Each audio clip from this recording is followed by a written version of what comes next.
Guess who's not about to be dishonored? Yeah!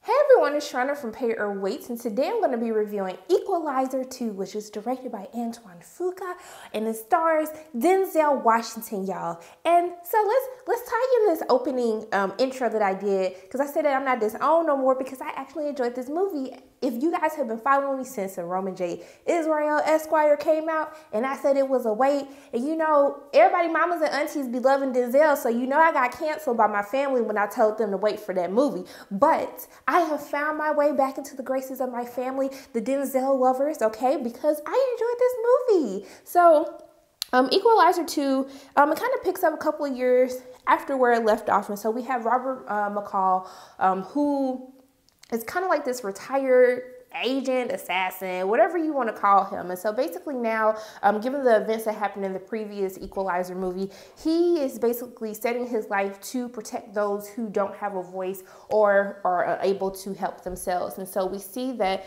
during the course of this movie, as it opens and it catches you up on what has been happening in Robert's life, we see that he has been helping random strangers. He's a Lyft driver, y'all. He's a Lyft, and somehow he just finds random people to help save during the course of his driving.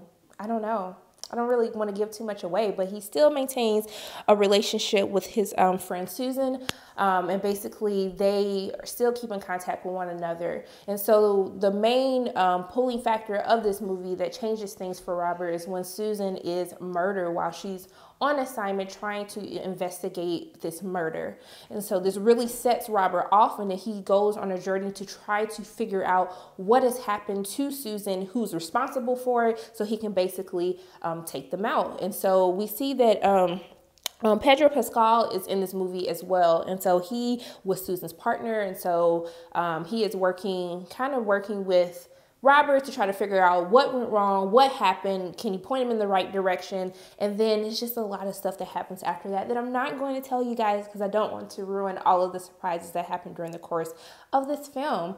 One of the things that I have to say going into what I loved about this film was his relationship with one of the young men that lived in his apartment complex called Miles, who was played by Ashton Sanders, who you may know from Moonlight, which won Best Picture at the Oscars. And so there is a great relationship between these two as he tries to mentor this kind of troubled youth. And what I appreciated about this compared to the relationship between him and the young woman in the first film is this is just more believable. I didn't feel as though in the first movie that he was really going to do all of this for this random girl that he meets in the diner and finds out that she's living the life as an escort and being beaten.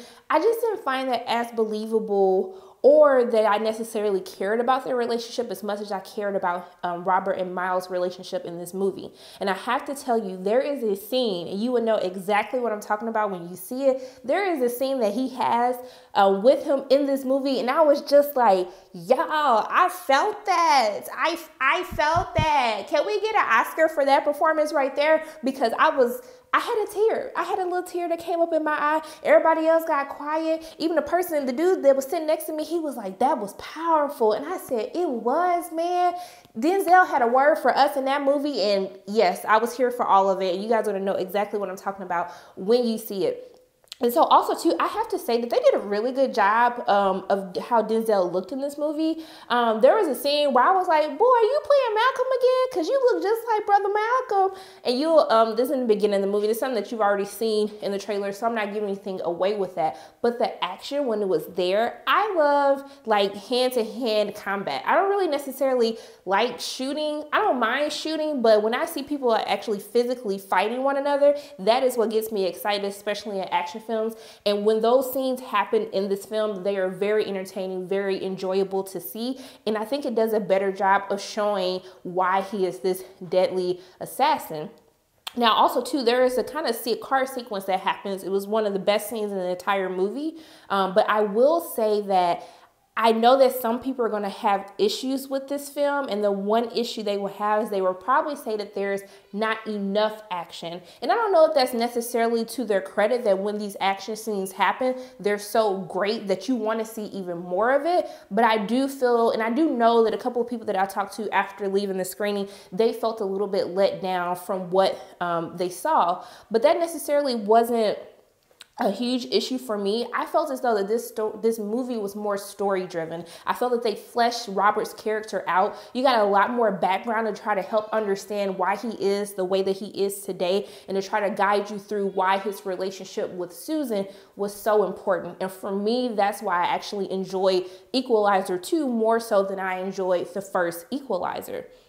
Now, I really can't go into any more without giving too much away, but I love kind of the twists and turns into the plot. Who's good, who's bad, like who knew what happened to Susan. I just enjoy everything about this movie. I love this movie. I loved it. I loved it. I loved it. I love it. This is why I'm going to be back in at the family. So Thanksgiving, things ain't going to be tense this year. So for me, I would have to say that you should pay to go see Equalizer 2 in theaters. It is a fun ride.